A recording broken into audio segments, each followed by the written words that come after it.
As House Republicans in Washington move ahead with legislation to enact the president's agenda, Democrats are warning of devastating cuts to Medicaid, the health care program for lower-income Americans. New York One's Washington reporter Kevin Fry is speaking with lawmakers and experts, and he is breaking down the numbers for New York.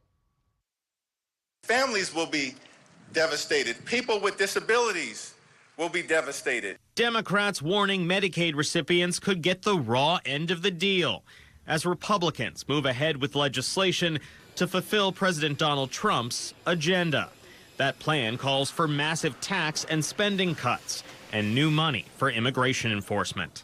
This is a tax break for the very rich at the expense of people's health and people's lives. Approximately 7 million people across New York are enrolled in Medicaid.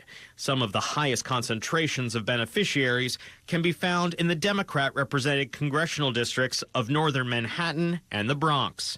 But Medicaid touches every corner of the state, both red and blue. Data shows Staten Island Congresswoman Nicole Malliotakis represents the Republican-held district in New York with the largest share of participants. In recent days, she has leaned on House Republican leadership for assurances. I have a lot of seniors, I have a lot of children with disabilities, and so I want to make sure that they're protected. Republicans say they are focused on fighting waste and fraud while simultaneously protecting beneficiaries. Democrats say the math does not add up. The Democrats will try to make it about all sorts of things, but show me where in the budget resolution it talks about specific cuts. It doesn't.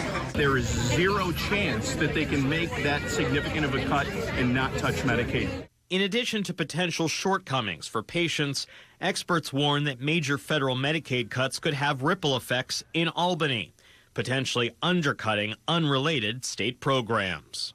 59% of the federal funding that comes into the state of New York comes as part of these Medicaid dollars. So if you slash that funding, the New York state budget also falls apart, and that impacts other priorities like education. Again, this is just the early stages of negotiations over the contours of the Republican plan. Once the House and the Senate agree to a blueprint, they then need to get down to the nitty-gritty of policymaking, including specifying cuts. In Washington, Kevin Fry, New York One.